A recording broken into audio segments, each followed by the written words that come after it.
ব্রেকফাস্টের টেবিলে আমি ব্রেকফাস্ট করি, কিন্তু যেহেতু আমার অনেকটা দেরি হয়ে গেছিল সেই কারণে তাড়াহুড়োর চোটে আমি ওষুধটা খেতে ভুলে যাই। আমার আর ওষুধটা খাওয়া হয় না। বৌদি ভাই আমার ফাইলপত্র সব কিছু একটা ব্যাগে রেডি করে দিয়েছিল এবং একটা জলের বোতল দিয়ে দিয়েছিল যাতে আমি রাস্তায় ওষুধটা খেয়ে নিই। আমি সেই ফাইলপত্র নিয়ে এবং জলের বোতলটা নিয়ে বেরিয়ে পড়ি ঘর থেকে। আমি ড্রাইভ করে আসতে থাকি নার্সিংহোমে। অনেকটা রাস্তা চলে আসি, মাঝ রাস্তায় শবনমের ফোন আসে। শবনম আমাকে ফোন করে এবং আমি ফোনটা রিসিভ করি। আমি শবনমের সাথে কথা বলছিলাম। অনেকক্ষণ কথা বলার পর আমার শরীরটা খারাপ করে, আমি কাঁদতে শুরু করি। তখন সেই মুহূর্তে শবনম আমাকে জল খাওয়ার জন্য বলে, আমাকে রিকোয়েস্ট করে জল খাওয়ার জন্য। আমার পাশেই জলের বোতলটা ছিল, আমি জলের বোতলটা খুলে আমি জল খাই এবং তখনই সেই মুহূর্তে আমার মনে পড়ে যে আমার ওষুধটা খাওয়া হয়নি। তাই আমি ওষুধটা খেয়ে নিই ওখানে, ওই মুহূর্তে আমি ওষুধটা খাই। তারপর শবনমের সাথে আমার কথা শেষ হয়ে যায় এবং আমি ফোনটা রেখে দিই। ফোনটা রাখার পর আমি আবার ড্রাইভ করতে শুরু করি। আমি আবার নার্সিংহোমের পথে এগোতে থাকি। কিছুটা রাস্তা যাওয়ার পর আমার চোখটা বুজে আসে। আমার ভীষণ ঘুম পায়। আমি আর চোখটা খুলে রাখতে পারছিলাম না। আমি শরীর আর শক্তি পাচ্ছিলাম না। আমি বাধ্য হয়ে তখন গাড়িটাকে রাস্তার এক সাইডে দাঁড় করাই। দাঁড় করানোর পর আমি গাড়ি থেকে নামি। গাড়ি থেকে নামার পর আমি জলের বোতলটা খুলে সেখান থেকে জল নিয়ে চোখে মুখে জলের ছাপটা দিই। কিছুটা জল খাই, জল ঢালি মাথায়, চোখে মুখে। আমার খুব অস্বস্তি হচ্ছিল, আমি শরীরে জোর পাচ্ছিলাম না। ফাইনালি আমি আর কিছু করতে পারি না। আমার চোখটা বুজে আসে এবং আমি সেন্সলেস হয়ে পড়ি। আর তারপর যখন আমার সেন্স ফেরে, আমি তখন নিজেকে এই ঘরে দেখতে পাই। আমি সেন্স ফেরার পর আমার ফোনটা খুঁজি, কিন্তু আমার ফোনটা খুঁজে পাই না, কারণ ওরা আমার ফোনটাও কেড়ে নিয়েছিল। তারপর আমি স্বপ্নদীপকে দেখতে পারি। ওকে দেখতে পারার পর আমার কাছে এটা পরিষ্কার হয়ে যায় যে আমার এই কিডন্যাপের পেছনে কার হাত আছে। আর আমাকে এমন কড়া ডোজের ওষুধ চার্জ করেছে যে আমার এই বিছানা থেকে, এই খাটের থেকে ওঠার পর্যন্ত আমার শক্তি নেই। আর তারপর দিন রোহিণী নিজেই এখানে আসে। ওইখানে আসার পর আমাকে শর্ত দেয়, হয় ওর সাথে আমাকে সারা জীবন সুখে সংসার করতে হবে, তা না হলে আমাকে আমার শেষ জীবনটা এখানেই কাটাতে হবে। আমি এটাই ভেবে নিয়েছি যে আমি সেকেন্ড অপশনটাই নেব। আমাকে আমার বাকি জীবনটা এখানেই কাটাতে হবে, আমি এখানেই থাকবো। তার কারণ আমি যতদিন বেঁচে থাকবো ততদিন ও এই অত্যাচার চালিয়ে যাবে। ও কিছুতেই ছাড়বে না, না আমাকে ছাড়বে, না তোমাদের দুজনকে ছাড়বে। আমি রোহিণীর ভালোবাসা নই, আমি হলাম ওর ইগো। ও যতদিন আমাকে পুরোপুরি ওর নিজের করে না পাবে ততদিন ও থামবে না। ও কিছুতেই এটা মানতে পারে না যে ও কারো কাছে হেরে যাবে। ও নিজের হারটা মানতে পারে না। তাই ওর হাত থেকে তোমাদের দুজনকে বাঁচানোর জন্য আমি এই সেকেন্ড অপশনটাই বেছে নিয়েছিলাম। কিন্তু কি যশ, মানে তুমি কি করে ভাবো যে তোমাকে ছাড়া আমরা ভালো থাকবো? তোমাকে ছাড়া তোমার শবনম ভালো থাকবে? তোমাকে যদি আমরা খুঁজে না পেতাম তাহলে হয়তো তোমার শবনমকে বাঁচানো যেত না। শবনমের কাছে সব কিছুর আগে হচ্ছে কি ওর যশ। ওর সাথে আমার যতই বিয়ে হয়ে যাক না কেন, যতই আমার সাথে ভালো সম্পর্ক থাক না কেন, তাহলেও কিন্তু আমি তোমার জায়গাটা নিতে পারবো না। ওর জীবনে তোমার যা জায়গা আছে সেটা আমি কোনোদিন নিতে পারবো না যশ। আমি যতই ওর ফ্রেন্ড, ফিলসফার, গাইড যাই হই না কেন, ওর জীবনে ভালোবাসার জায়গাটা তোমার জন্য রাখা আছে যশ। আর সেটা অপরাজিতা স্বীকার না করলো সত্যি। না, তুমি ভুল বলছো। তুমি হলে সূর্যের মতো, যে সূর্য নিচের আলো দিয়ে সবাইকে আলোকিত করে। তুমি নিজের আলো দিয়ে শবনমকে আলোকিত করে তুলেছ। আমি শবনমকে কোনোদিনও কিছু দিতে পারিনি অন্ধকার ছাড়া। যেই অন্ধকারকে তুমি কাটিয়ে দিয়েছ।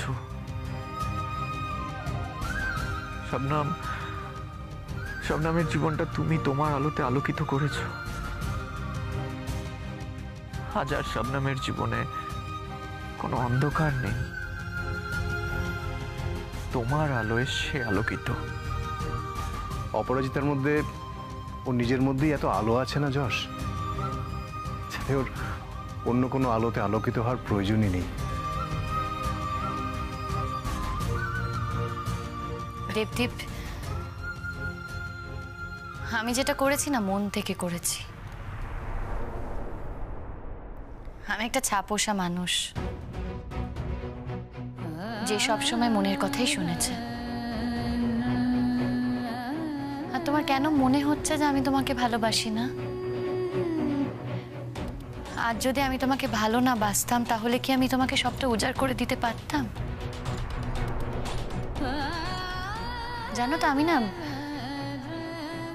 সবসময় সবাইকে শুধু দিয়েইছি। পাওয়ার স্বাদ কি সেটা আমি আগে কখনো বুঝিনি, কিন্তু তুমি আমাকে অনেক দিয়েছো। এত দিয়েছো যে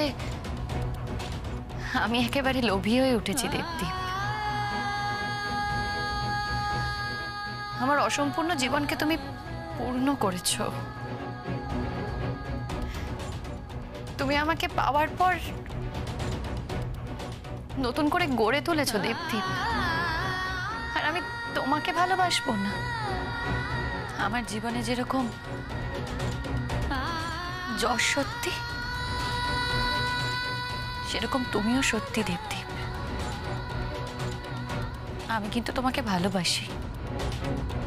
আমি কিন্তু তোমাকে ভুল বুঝিনি অপরাজিতা।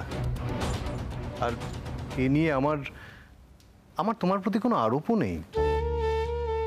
তুমি বোধহয় আমাকে ভুলই বুঝেছো দেবদীপ।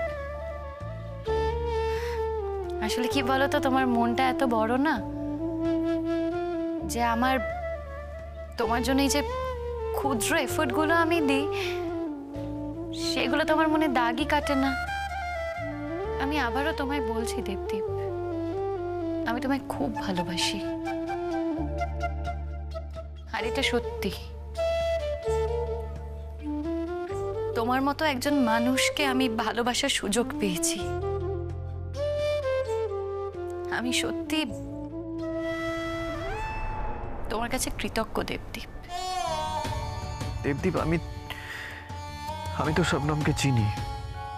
হ্যাঁ, হয়তো তোমার মতন চিনি না, কিন্তু শবনমের চোখের ভাষা পড়ার মতন ক্ষমতা আছে আমার। আর সেই কারণেই আমি এই কথাটা বলতে পারছি। আমি আজ শবনমের চোখে নিজেকে আর দেখতে পাই না। ওর চোখে আর আমি নিজেকে দেখি না। শবনমের চোখে এখন শুধু তোমাকেই দেখতে পাই দেবদীপ। তুমি ওর মনের মধ্যে আছো যশ, তুমি ওর চোখের জলে মিশে আছো। আমি চাই না তুমি ওর চোখের জলে থাকো, আমি চাই তুমি ওর হাসিতে লেগে থাকো। তাই আর দেরি না করে তাড়াতাড়ি চলো, তাড়াতাড়ি এখান থেকে আমাদের বেরোতে হবে। ওকে? যশ, তোমার মোবাইল।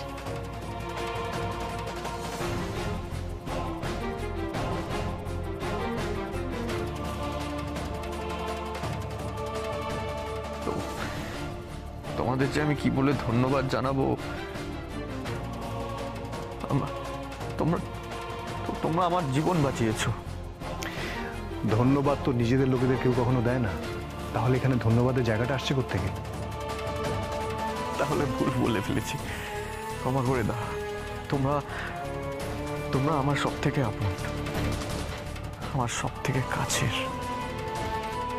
দেখো, আমরা অনেকক্ষণ ধরেই কিন্তু এখানে কথা বলছি, আমাদের তাড়াতাড়ি এখান থেকে বেরোতে হবে। আচ্ছা বলছি, তুমি একা উঠতে পারবে না তোমাকে হেল্প করতে হবে? এই যে তোমরা আমার পাশে আছো, এটাই আমার জন্য অনেক। এটাই আমার আমার মনের জোর অনেকটা বাড়িয়ে দিয়েছে। আমি একাই পারবো। আমি আমি তার আগে একবার বাড়িতে ফোন করব।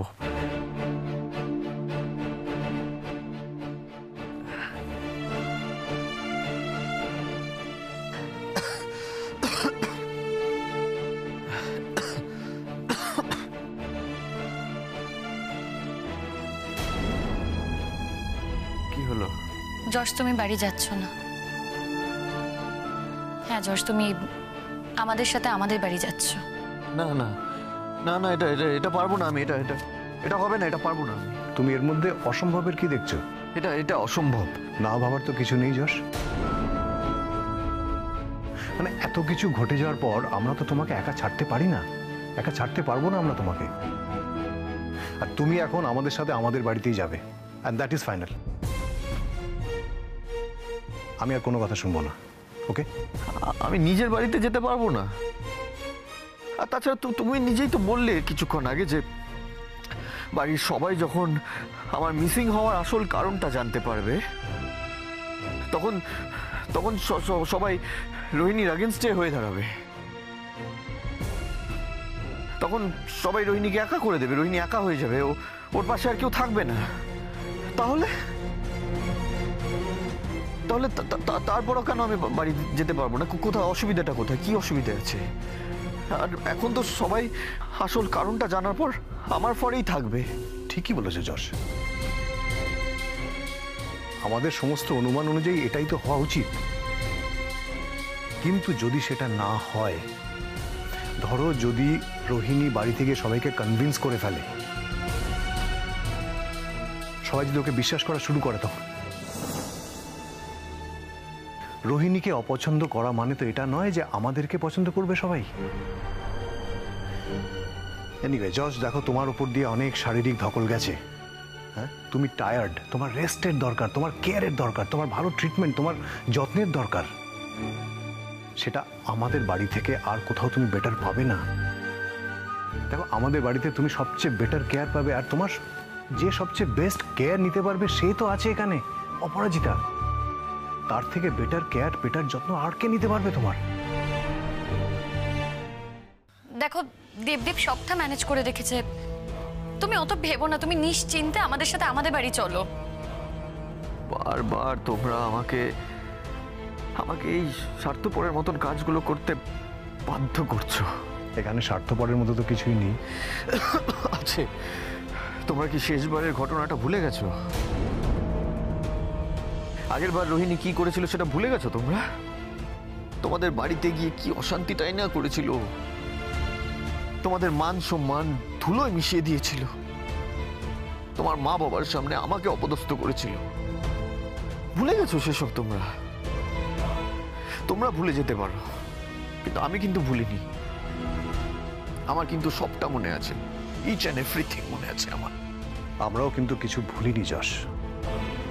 তুমি রোহিণীকে চেনো না, ও কি ডেঞ্জারাস, কি সাংঘাতিক, তুমি চেনো না ওকে। এখন যা পরিস্থিতি, এখন আমার পক্ষে সব থেকে ভালো হবে আমি যদি আমার বাড়িতে যাই, ওটাই সব থেকে বেটার। কারণ আমার বাড়িতে থাকলে রোহিণীর আসল রূপটা সবাই দেখতে পারবে। ও আর ওর নখ দাঁত ফোটাতে পারবে না। তোমরা কি ভেবেছো যে ও তোমাদেরকে ছেড়ে দেবে এত সহজে? ওর ডেরায় এসে তোমরা আমাকে রেস্কিউ করে এখান থেকে নিয়ে যাবে আর সেটা ও মেনে নেবে, সহ্য করে নেবে? ইম্পসিবল, কোনো মতেই না। আর যেহেতু রোহিণী এটা জানে যে তোমার মা বাবা দুজনেই নরম মনের মানুষ, তাদের তাদের লোক লজ্জার ভয় আছে, মান সম্মান হানি হওয়ার ভয় আছে, তার জন্য ও এটাকেই হাতিয়ার করবে। ও তোমাদের বাড়িতে গিয়েই অশান্তি করবে আর তখন আমাকে বাধ্য হয়ে ফিরতেই হবে। তুমি রোহিণীকে ভয় পাচ্ছ যশ? মানে তোমার আমাদের উপর কোনো ভরসা নেই? আছে দীপ্তি, তোমাদের উপরই সব থেকে বেশি ভরসা আছে আমার। তাহলে এত কেন ভাবছো? কেন ভাবছো বলো? ভাবছি তোমাদের ভালোর জন্যই দীপ্তি। সেটা কেন তোমরা দুজন বুঝতে পারছো না? আমরা বুঝতে চাই না যশ, আমরা বুঝতে চাই না, আমরা বুঝতে পারছি না। হয়েছে দেখো যশ, যেদিন থেকে তুমি অসুস্থ সেদিন থেকে অপরাজিতার মাথায় একই চিন্তা, কি করে তোমাকে সুস্থ করে তোলা যায়, কি করে তোমাকে ভালো করে তোলা যায়। ওর মাথায় আর কোনো চিন্তা নেই। আর এর জন্য অপরাজিতাকে অনেক সমস্যার মধ্যে পড়তে হয়। কিন্তু কোনো কিছুই ওকে তোমার চিন্তার থেকে বিরত রাখতে পারেনি যশ। দেখো এরপর যখন তুমি মিসিং হয়ে গেলে ওর অবস্থাটা কি হয়েছিল জানো? রাতে ঘুম থেকে জেগে উঠছিল দুঃস্বপ্ন দেখে, চিৎকার করে উঠছিল তোমার নাম ধরে। যশ, আমি অপরাজিতাকে এই অবস্থায় দেখতে পারছি না যশ। তোমার চিকিৎসা আমার বাড়িতে সবচেয়ে ভালো হবে, সবচেয়ে বেটার হবে। দেখো আমি সব অশান্তি সহ্য করতে রাজি আছি, সবকিছু মেনে নিতে রাজি আছি, কিন্তু আমি অপরাজিতাকে এভাবে কষ্টে দেখতে রাজি নই যশ। আর আমি জানি তুমিও সেটা রাজি নও। এই জন্য বলছি, প্লিজ আমাদের বাড়ি চলো, ওখানেই তোমার সবচেয়ে ভালো ট্রিটমেন্ট হবে। অপরাজিতা তোমার চোখের সামনে থাকলে ভালো থাকবেও, আর তুমিও ভালো থাকবে।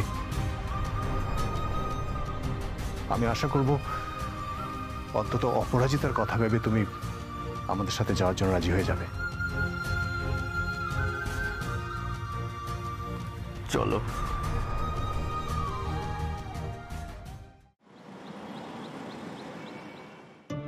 মা, কি রে, তোরা আজ এত তাড়াতাড়ি ফিরলি? কোথাও যাবি নাকি? না না মা, কোথায় আর যাওয়ার আছে, আজ অন্য একটা কাজ ছিল।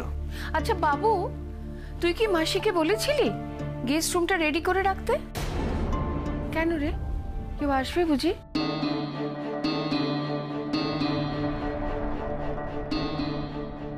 কি আশ্চর্য তুই না, কেন আমায় বলতে কি হয়? আমি জানলে তো একটু ভালো মন্দ কিছু রান্না করে রাখতে পারতাম।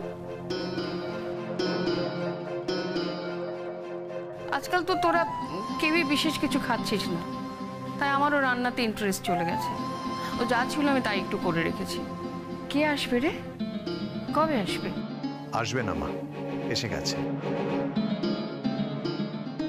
যশ,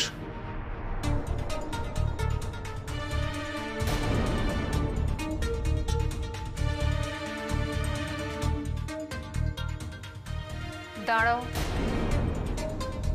কি হলো মা? তুই কার পারমিশনে আবার ওকে আমাদের বাড়িতে এনেছিস? আমি সব ব্যাপারে পারমিশন নেওয়ার বয়সটা পেরিয়ে এসেছি মা। তুই এ বাড়িতে একা থাকিস না বাবু, এই বাড়িতে তোর বাবা এবং আমিও থাকি। আর আইনত এই বাড়িটা এখনো তোর বাবার। তাই তোর বাবার পারমিশন ছাড়া আমি এই ছেলেটিকে কিছুতেই এই বাড়িতে অ্যালাউ করব না। মা, ওর একটা নাম আছে, তুমি এইভাবে অকারণে একজনকে অপমান করতে পারো না। আমি ওকে অপমান করছি? ওর জন্য আমাদেরকে কম অপমান সহ্য করতে হয়েছে? পাড়ার লোকের কাছে, নিজেদের আত্মীয় স্বজনের কাছে আমাদেরকে কম কথা শুনতে হয়েছে, কম অপমানিত হতে হয়েছে?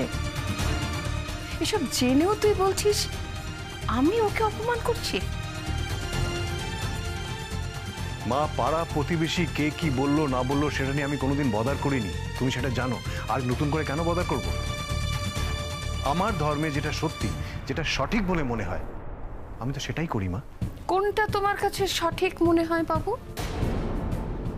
দেখো বাবু, তোমার যদি যশ আর অপরাজিতার মিল করিয়ে দেওয়াই জীবনের একমাত্র লক্ষ্য হয়ে থাকে, তাহলে সেটা এতদিন করোনি কেন? বিয়ের দিনই যখন ওর অতীতের সমস্ত কথা মনে পড়লো, তখন সেদিনই কেন তুমি বিয়েটা ভেঙে দিলে না? তাহলে আজ এই নাটকটা করার মানে কি? মানেটা তোমাকে বোঝাতে চাইলে তুমি বুঝবে না মা। মা, যশ কিন্তু এখানে আসতে চাইনি। আমরা জোর করেছি বলেই যশ এখানে এসেছে। তোমার যা বলার তুমি আমাদের বলো, যশকে কিছু বলো না। তোমার মতো একটা শেমলেস মেয়ের সাথে আমার কোনো কথা থাকতে পারে না অপরাজিতা। তোমার জন্য আমরা কি করিনি?